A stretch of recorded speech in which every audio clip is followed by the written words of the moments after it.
Assalamualaikum warahmatullahi wabarakatuh. Kembali lagi bersama saya Waalaikumsalam Zahirwan. warahmatullahi wabarakatuh. Waalaikumsalam warahmatullahi wabarakatuh. Ya, kembali lagi sama saya Zahirwan. Kita akan hari ini sedikit berdiskusi dulu ya tentang ASN beraneka. Sebelum kita berdiskusi, saya ingin memperkenalkan host-hostnya terlebih dahulu ya. Host-hostnya salah, narasumbernya terlebih dahulu. Yang pertama Pak Santosa. Halo Pak Santosa. Halo Pak Santosa Palembang. Beliau merupakan dosen sejarah peradaban Islam. Beliau juga merupakan calon doktor S3. Wow, keren banget. Amin, amin ya rabbal alamin. Gak dimudahkan. Iya. Yang kedua, Pak Alimuddin. Pak Alimuddin ini merupakan dosen IAIN Metro. Pak Alimuddin merupakan dosen pendidikan anak usia dini. Halo Pak Alimuddin. Halo Pak Alimuddin. Waalaikumsalam. Oke. Salam kenal Pak Zahirwan dan rekan-rekan yang lain dan pemirsa di rumah. Oke. Terima kasih Pak Alimuddin. Narasumber yang ketiga, yang paling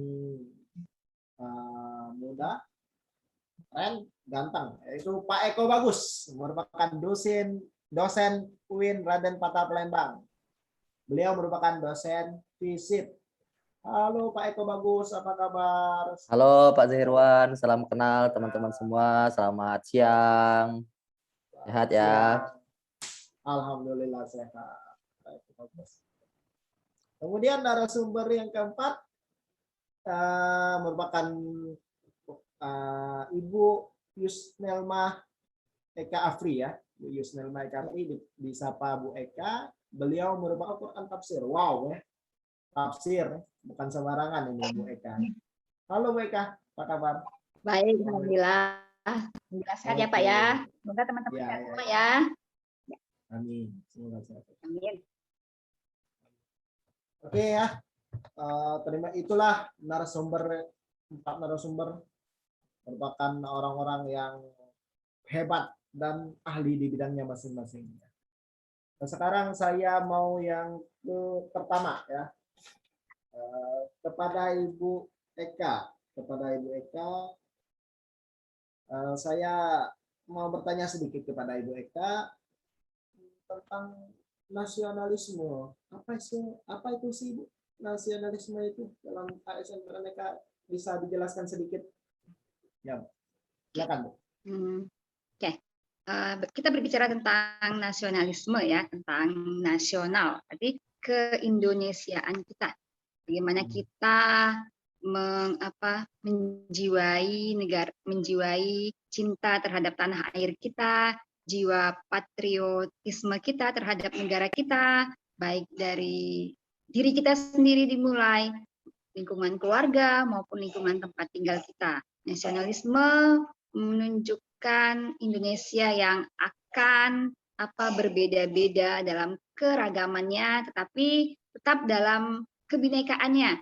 Maksudnya tetap dalam persamaannya, meskipun berbeda yang keragaman yang berbanyak, tetapi Indonesia disatukan dalam Bhinneka Tunggal Ika. Nah, perbedaan yang beraneka ragaman itu bukan penghalang kita untuk menjadi kita berpecah belah, tetapi kita perbedaan yang ada kita satukan, kita hargai dengan saling menghormati di antar sama kita, seperti itu. Jadi jiwa nasionalisme tidak hanya tumbuh dengan dasar hubungan yang baik di antara kita, tetapi dengan cara mewujudkan jiwa bela negara kita terhadap Indonesia ini, seperti itu. Jadi keragaman yang ada bisa kita hargai, bisa kita toleransi dengan sikap saling menghargai antar sama kita, seperti itu. Oke, berarti nasionalisme itu adalah berbeda-beda tapi tetap harus satu jua ya. Satu jua. Ibu Eka, tentang nasionalisme ini, ketika kita membicara tentang keutuhan berbangsa dan negara, kita harus bersatu, bekerja sama dan saling mewujudkan persatuan kesatuan. Sekarang akhir-akhir ini kita sering mendengar berita hoax, berita tentang yang tidak benar. Berita hoax tersebut sangat mudah tersebar di media sosial maupun di media-media lainnya. Yang menyebarkan tersebut kadang-kadang itu merupakan orang tua kita, kerabat kita, atasan kita. Sedangkan Ibu Eka sendiri tahu bahwa itu adalah hoax dan tidak benar. Bagaimana tanggapan Ibu supaya menjelaskan kepada mereka berita hoax tersebut agar kita tidak terpecah belah? Terima kasih Bu Eka. Banyak sekali ya, karena sekarang kita zamannya cyber ya, udah internet sudah masuk di mana-mana, sudah bisa kita akses di desa maupun di kota. Jadi berita-berita itu banyak sekali, entah beritanya benar ataupun tidak atau hoax ya. Jadi memang tugas kita apabila kita menerima suatu berita yang kita belum tahu sumber kebenarannya, apakah dia benar atau salah, baiknya bijaknya kita sebagai warga negara Indonesia yang baik, apalagi sebagai ASN ya, aparatur sipil negara ini, kita hendaknya memfilter, mencari sumber kebenarannya terlebih dahulu. Jangan langsung diterima mentah-mentah tanpa melihat melihat dari mana berita tersebut berasal seperti itu. Jadi bijaknya kita untuk menyampaikan kepada orang yang lebih tua ataupun dengan yang atasan kita itu dengan cara yang baik, dengan cara yang santun kepada mereka. Insya Allah dengan cara yang baik kita bisa diterima oleh mereka seperti itu. Oke, terima kasih Bu Eka. Sekarang Ya, saya sama-sama. sekarang saya mau narasumber berikutnya Pak Eko Bagus. Halo Pak Eko Bagus. Halo. Halo Pak Eko Bagus. Pak Eko Bagus ini merupakan dosen dari FISIP. Pak Eko Bagus, saya ingin bertanya sedikit tentang komitmen mutu ASN yang beraneka di lingkungan kampus, Bapak. Silakan Pak, jelaskan sedikit tentang komitmen mutu. Ya, Oke. Komitmen mutu ya Pak ya, salah satu nilai dari aneka gitu Pak ya.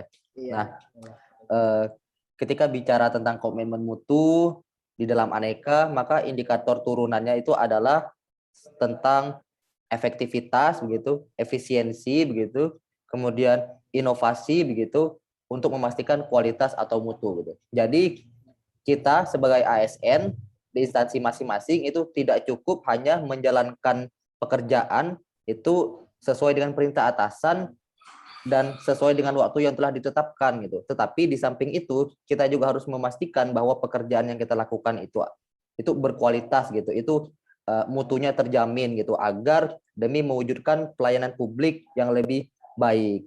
Kira-kira begitu, Pak. Oh iya, komitmen mutu ya. Saya ingin bertanya lagi. Sekarang kan lagi musim COVID-19, PPKM darurat di mana-mana. Yang jelas ada level 4, level 3. Dan sekarang semua mahasiswa yang ada di Indonesia mungkin kerjaan daringnya di rumah ya Pak. Menurut Bapak sendiri, apa strategi Bapak dalam untuk mempertahankan komitmen mutu tersebut yang efektif, efisien, dan inovatif ketika masa COVID ini? Pembelajarannya gimana Pak? Terima kasih Pak. Silakan. Oke, terima kasih Pak Zerwan. Ini menarik sekali pertanyaannya. Benar banget gitu. Jadi dunia pendidikan di Indonesia ini baik di level universitas maupun sekolah gitu ya, dari mulai TK, PAUD, TK, SD, SMP, SMA gitu, kita sedang mengalami problem yang sama di mana kita harus melakukan proses belajar dan mengajar itu di tengah pandemi gitu. Di mana kelas tatap muka itu dibatasi gitu. Tadi sudah dibilang oleh Pak Zahirwan, ada PPKM level 4, level 3 gitu, yang mana sekolah nggak boleh buka gitu, belajar harus di rumah. Ini kadang-kadang membuat kita terhalang gitu. Karena hal-hal teknis itu yang sering terjadi, misalnya kan selama ini solusi dari pembelajaran daring itu kita virtual gitu ya, menggunakan beberapa platform gitu. Ada Zoom gitu, ada Google Meet gitu, ada juga Microsoft Teams gitu. Nah, cuman yang jadi masalah kadang-kadang itu kan ya klasik sih, kadang masalah jaringan gitu, ada ada mahasiswanya yang Pak, jaringan susah Pak, jaringan susah gitu. Ada juga yang misalnya masalah-masalah klasik kayak matiin kamera gitu, ada yang ngikuti perkuliahan sambil tiduran gitu, bakal sampai ketiduran gitu, sehingga kelasnya udah selesai tapi dia masih sendirian gitu. Ada juga yang ketika ditanya misalnya karena bingung, terus tiba-tiba dia pura-pura jaringannya hilang gitu, diam aja gitu, terus setelah itu baru ngomong jaringannya hilang. Itu kan jadi masalah-masalah klasik di dalam pembelajaran gitu ya Pak. Nah, namun selain yang bentuknya alibi, kalau tadi kan bentuknya alibi gitu ya. Nah, ada juga yang memang terkendala gitu, karena kita tahu bahwa ekspansi teknologi gitu di Indonesia ini kayak masih banyak daerah-daerah yang belum terfasilitasi atau memiliki akses ke teknologi yang baik gitu. Ada yang jaringannya masih susah gitu. Jangankan kita sekolah gitu ya, kita Latsar ini juga kadang-kadang sering mengalami gitu kendala jaringan gitu, karena di beberapa tempat memang kayak jaringannya masih terkendala gitu. Nah, sebagai tenaga pendidik begitu, khususnya ASN, nah bagaimana caranya meskipun kita di tengah pandemi, tetapi kualitas belajar mengajar itu tidak terkesampingkan gitu. Mutu dari proses belajar mengajar itu tidak dikesampingkan gitu. Nah, mau nggak mau gitu ya, sebelum pandemi ini pun kita kan sudah masuk ke yang banyak orang sebut sebagai era 4.0 begitu Pak ya. Jadi misalnya di dalam dunia bisnis itu mulai muncul e-commerce gitu. Dalam dunia pemerintahan juga muncul e-government gitu. Kemudian ada smart city gitu. Pokoknya yang smart gitu ya. Nah, dengan memanfaatkan teknologi gitu. Nah, jadi menurut saya penting juga bagi kita sebagai ASN, sebagai tenaga pendidik untuk memahami teknologi gitu. Jadi memanfaatkan teknologi untuk meningkatkan kualitas belajar dan mengajar. Sebagai contoh sekarang kan ada kayak platform YouTube gitu, ada kayak platform Instagram, Facebook. Kalau yang video gitu ya, kalau yang suara kita bisa memanfaatkan podcast gitu ya dan lain sebagainya gitu. Nah, itu kita bisa memanfaatkan, kita bisa memperkuat keterampilan diri sendiri agar bisa kayak membuat video pembelajaran gitu atau podcast pembelajaran gitu, sehingga nanti metode pembelajaran yang kita buat tersebut itu atau media pembelajaran yang kita buat tersebut itu bisa diakses oleh siswa atau mahasiswa itu kapanpun gitu ya, dimanapun gitu, berapa kali pun gitu. Kadang kalau sekali kan kadang lupa gitu ya, kadang ketiduran gitu, kadang lupa gitu. Nah, kalau dalam bentuk video mungkin mereka bisa nonton kapanpun, berapa kali pun, dimanapun gitu. Nah, saya kira ya kuncinya dengan memanfaatkan teknologi gitu Pak. Cuman memang catatannya ya kita tahu juga akses ke teknologi ini belum merata, jadi semoga dari sisi akses gitu pemerintah juga bisa mendukung begitu terhadap penyediaan akses ke teknologi. Mungkin seperti itu Pak Zahirwan. Oke, terima kasih Pak Eko. Berarti saya simpulkan dengan memanfaatkan teknologi ya supaya terciptanya pembelajaran yang inovatif, efektif, efisien, dan bisa diakses kapanpun, dimanapun, dan berapa kali pun. Oke, terima kasih Pak Eko. Selanjutnya saya mau ke Bapak Alimuddin. Oke, halo Pak Alimuddin. Ya, Pak Zairan. Oke, Pak Alimuddin merupakan dosen ya, dosen PAUD. Ya, Pak Alimuddin, saya ingin bertanya tentang nilai-nilai dasar aneka ini, Pak Alimuddin. Bisa Bapak jelaskan sedikit tentang akuntabilitas, Pak? Baik, ini sangat menarik sebenarnya ya kita bahas akuntabilitas. Tidak hanya berlaku di kita selaku PNS, melainkan sebenarnya kita dilahirkan di dunia ini, sebenarnya kita sudah memiliki tanggung jawab. Akuntabilitas lebih tepatnya kita artikan dengan pertanggungjawaban. Bertanggung jawab. Kita dilahirkan ke dunia ini, kita sudah memiliki tanggung jawab. Bertanggung jawab kepada Allah Subhanahu wa Ta'ala, pencipta kita. Ketika kita sudah besar, sudah bisa memimpin keluarga kita bertanggung jawab pada istri kita, anak kita. Ketika mungkin kita dipercaya menjadi ketua kelompok, kita bisa bertanggung jawab. Nah, kemudian kaitannya dengan instansi kita, pengalaman saya Iya.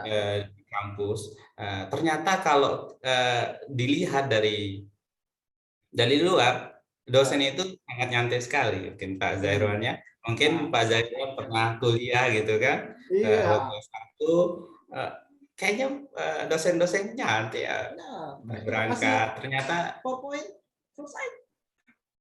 iya selesai. Iya. Tapi ternyata Pak Zairwan di balik itu, Pak Zairwan mungkin belum terjun langsung ya, bagaimana Iya. kehidupan dosen itu harus memenuhi amanat-amanat, baik amanat undang-undang maupun amanat institusi. Mungkin amanat undang-undangnya, mungkin kita sebagai dosen harus tridharma, pendidikan, kemudian pengajaran, kemudian pengabdian kepada masyarakat dan penelitian. Itu amanat undang-undang yang kita diberikan oleh undang-undang.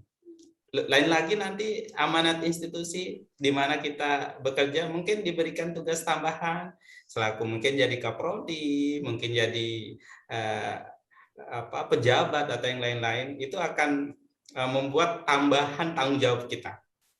Nah, kaitan dengan akuntabilitas, bagaimana kita selaku dosen harus menjalankan amanat itu sendiri, dengan tentunya ada beberapa aspek dalam akuntabilitas itu sendiri. Ada aspek yang harus dimiliki dalam seorang sehingga dia dikatakan memiliki akuntabilitas.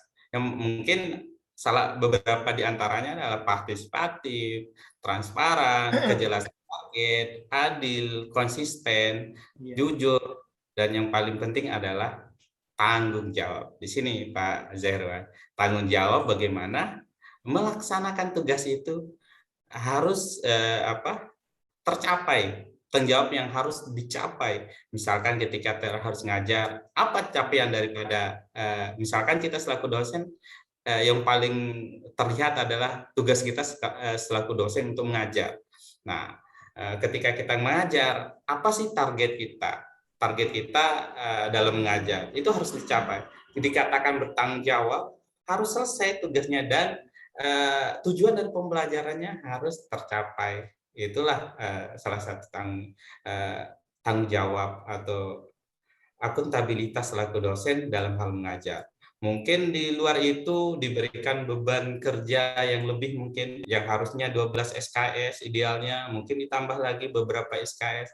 Nah, karena kita sudah diamanahkan, tentunya kita harus bertanggung jawab atas apa yang diamanahkan, baik dari institusi maupun dari pemerintah melalui undang-undang yang berkaitan dengan dosen. Seperti itu gambaran akuntabilitas di instansi saya, Pak Zairwan. Oke, terima kasih Pak Limudi. Berarti akuntabilitas itu merupakan tanggung jawab yang harus dilaksanakan secara sungguh-sungguh supaya mencapai tujuan yang diinginkan. Perlu saya tambahkan lagi Pak Zairwan. Oke, jadi silakan. tanggung jawab ini tidak menjadi bebannya, melainkan ini suatu kewajiban yang harus dilaksanakan secara happy, secara gembira. Iya, setuju sekali dengan Bapak Limudi. Tanggung jawab harus dilaksanakan secara bergembira, tapi selesai, Pak. Iya, betul sekali. Namanya bertanggung jawab harus selesai. Harus selesai. Oke, Pak Alimuddin, saya ini kan sering browsing di media sosial, baik itu dari Instagram maupun Facebook, maupun membaca berita yang ada di internet.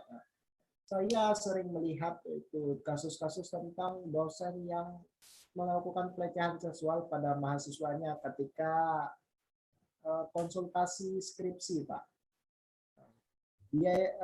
Bagaimana dari nilai-nilai dasar aneka tentang akuntabilitas ini, Pak? Hubungannya, Pak. Bisa Bapak tanggapi sedikit, Pak?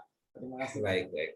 Terima kasih Pak Zairwan. Ini sangat menggelitik sekali. Iya. Dan sebenarnya ini pertanyaan yang tidak perlu ditanyakan. Karena ini bertentangan dengan nilai-nilai keprofesian dosen.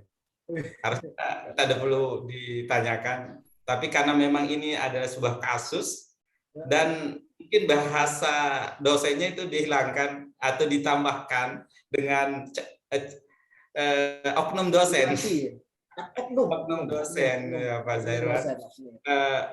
Tentu namanya kita diciptakan oleh Allah, mempunyai naluri kalau bahasa kerennya itu human being atau manusiawi gitu kan.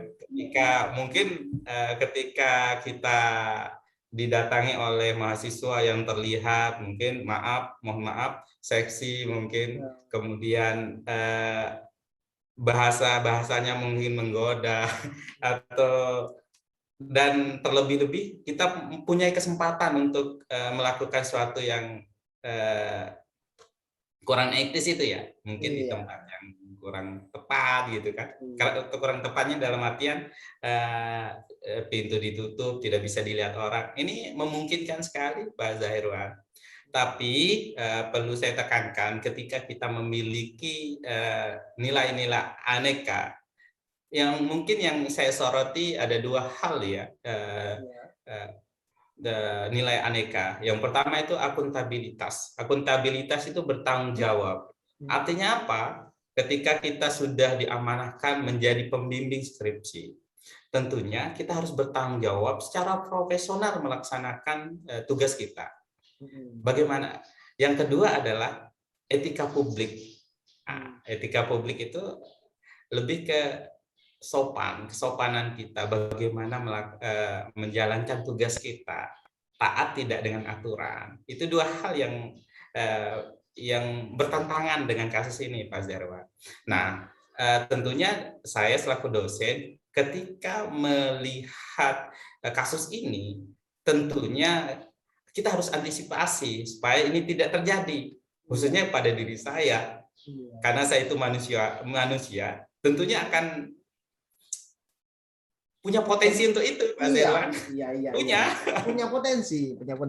Karena mohon maaf Pak Zairwan, saya pendidikan anak usia dini itu rata-rata cewek.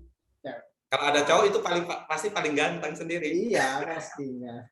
Apalagi nah, kita, itu potensi saya untuk melakukan itu lebih besar daripada Pak Agus maupun Pak Santoso. Karena rata-rata mereka itu mungkin ada cewek, ada cowoknya. Kalau saya itu pasti kebanyakan cewek semua. Jadi potensial untuk melakukan itu. Nah, tapi tentunya saya selaku orang yang alhamdulillah diamanatkan selaku dosen punya langkah-langkah untuk mengantisipasi itu, Pak Zairwan. Jadi pertama yang perlu kita lakukan adalah menanamkan pada diri kita bahwa kita selaku ASN harus mempunyai nilai-nilai aneka. Pada konteks kita sebagai ASN, tapi pada konteks kita sebagai Tuhan, makhluk Tuhan, nah berarti kita harus beriman dengan kualitas iman yang luar biasa. Nah, yang kedua, kita harus mengupayakan supaya perbuatan itu tidak mempunyai celah untuk dilakukan. Harus ada supaya tidak ada celah untuk kita melakukan itu. Nah, mungkin kalau kita mau mahasiswa mau bimbingan bisa di tempat-tempat yang terbuka, bisa dilihat orang, ataupun kalau bisa di dalam pintu harus dibuka. Kalau bisa mungkin bisa ditemani atau didampingi seperti itu. Tapi yang dari sekian itu, dari keimanan, daripada kesempatan, mereka punya kesempatan yang paling penting adalah punya keimanan. Iya. Mungkin itu Pak Zairwan yang perlu yang menjadi tanggapan terhadap kasus itu. Oke, terima kasih Pak Alimuddin. Jadi bisa saya simpulkan caranya yaitu satu, kita sebagai makhluk Tuhan harus punya keimanan. Yang kedua, mempunyai nilai-nilai dasar sebagai ASN, nilai-nilai anekanya. Yang ketiga, jangan kasih kesempatan. Tutup celah, ya, Pak. Iya. Betul sekali, Pak Zairwan. Terima kasih Pak Alimuddin. Sekarang saya ke narasumber yang keempat, Pak Santosa. Halo Pak Santosa. Halo Oke, Pak Santosa. Pak Zahirwan. Oke, Pak Santosa merupakan calon dokter S3 ya. Jadi narasumber yang luar Amin, biasa. amin ya Allah. Semoga dimudahkan. Amin. Oke, Pak Santosa sebagai dosen di UIN Raden Pada Palembang, saya ingin sedikit berdiskusi tentang korupsi itu, Pak. Karena banyak di instansi-instansi yang kita kenal, apalagi mungkin di lingkungan Bapak yang begitu besar ya Pak, instansinya kita sangat kenal, itu UIN Raden Pada Palembang. Bisa Bapak jelaskan sedikit itu apa korupsi maupun dan anti korupsi itu apa Pak? Berkaitan dengan nilai-nilai dasar ASN yang beraneka. Terima kasih Pak. Silakan Pak. Oke, siap Pak Zahirwan. Jadi berbicara masalah korupsi dan anti korupsi. Jadi ini berbicara masalah ada sebuah ungkapan itu kejahatan yang luar biasa sebenarnya. Jadi ini kembali kepada perbuatan. Jadi ada satu pengertian, sebenarnya banyak membuat sebuah pengertian apa itu sih korupsi. Sebenarnya korupsi itu kembali kepada sebuah perbuatan yang dibilang jahat, sangat jahat sekali. Karena ini dampaknya luar biasa. Kalau berbicara masalah korupsi. Jadi dampak yang akan muncul ini ke seluruh tatanan. Baik ke tatanan ekonomi, politik, bahkan ke seluruh tatanan ini akan berdampak dari akibat dari korupsi itu sendiri. Kembali ke korupsi itu sendiri, sebenarnya kalau kita ingin hubungkan dengan aneka, ini kami ambil secara ini dulu ya Pak Zahir ya, kami jelaskan. Jadi dalam diri seseorang itu sebenarnya ketika dia melakukan korupsi, artinya dia sudah menghilangkan nilai kejujuran, itu yang pertama. Lalu yang kedua, nilai amanah. Nah ini, karena yang sering melakukan ini sebenarnya mereka yang punya power ya, artinya punya kedudukan atau punya posisi, ini yang berbahaya. Lalu mungkin nilai kesederhanaan yang ini sudah tidak ada lagi dalam dirinya. Lalu yang selanjutnya nilai bertanggung jawab. Jadi ada 4 unsur ini yang memunculkan akan terjadinya korupsi ketika ini tidak ditanamkan dalam diri kita.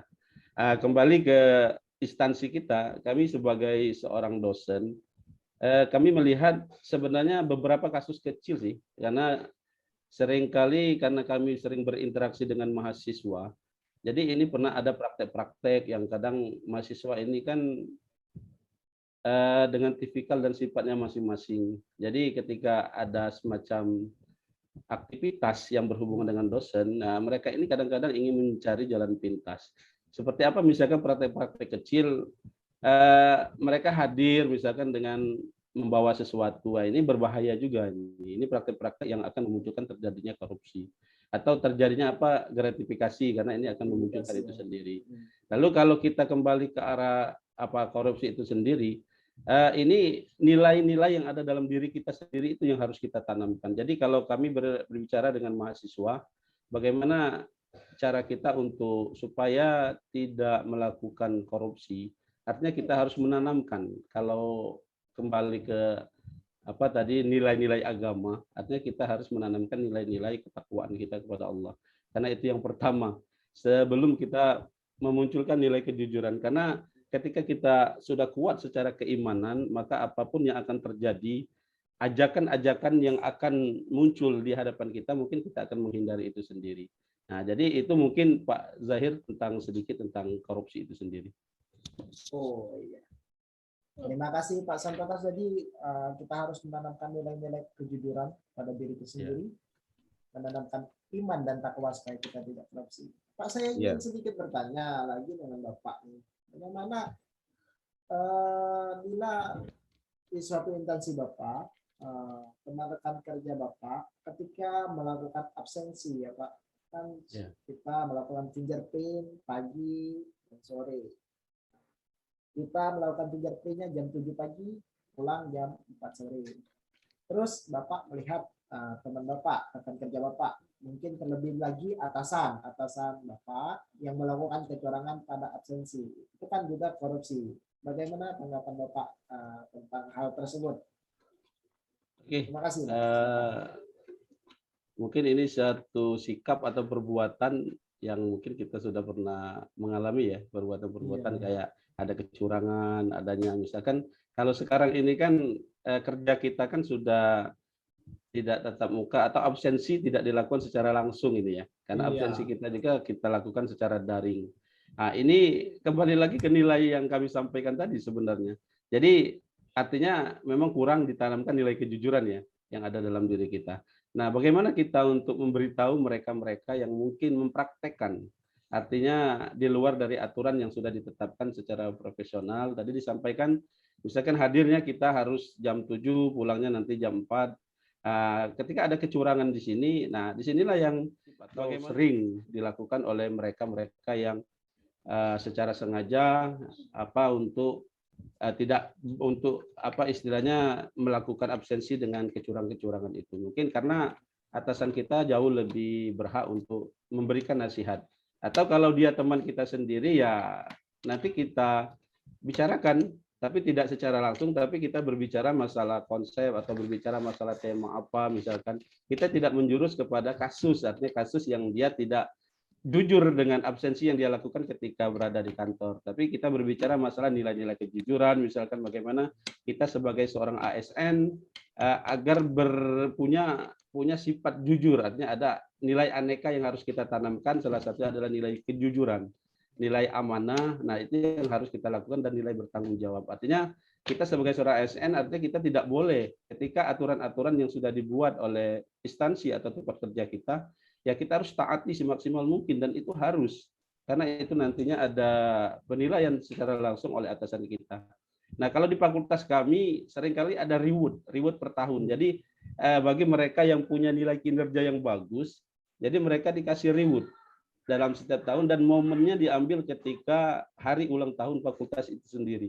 Nah, jadi ini salah satu memang yang dilakukan oleh pimpinan kami agar supaya ya kita sebagai dosen atau karyawan sebagai karyawan itu berlomba-lomba untuk melakukan hal-hal yang bersifat sesuai dengan aturan yang sudah ditentukan oleh kalau di tingkat fakultas itu oleh seorang dekan.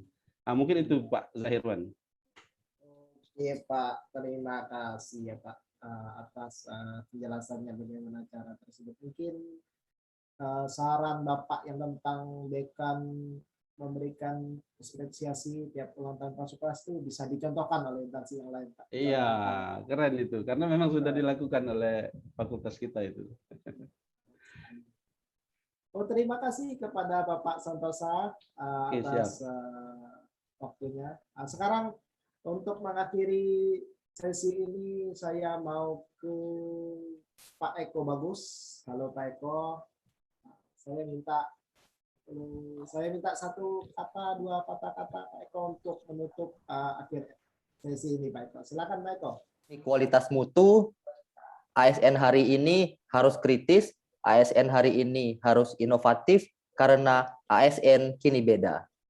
Oke, terima kasih Pak Eko. Kritis, inovatif, karena ASN kini beda. Terima kasih Pak Eko Bagus.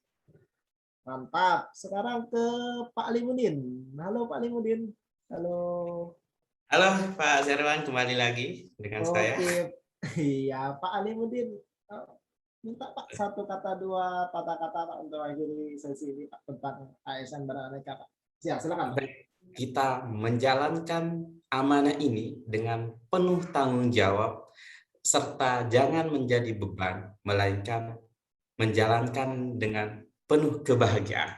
Waduh, mantap Pak Limuddin. Mari kita jalankan amanah ini sebagai penuh tanggung jawab dan dengan kebahagiaan ya Pak. Iya, dengan kebahagiaan. Terima kasih Pak Limuddin. Sekarang ke Bu Eka. Bu Eka, halo Bu Eka, halo. Bisa speakernya dulu Bu Eka. Oke Bu Eka, minta Bu Eka satu kata-kata, dua kata Bu Eka untuk mengakhiri sesi ini. ASN Beraneka. Silakan Bu Eka. Tujuan. Dan sebagai ASN yang baik, ASN yang bertanggung jawab, kita harus menjadi salah satu perekat pemersatu bangsa, bukan menjadi pemecah belah seperti itu. Pak ya.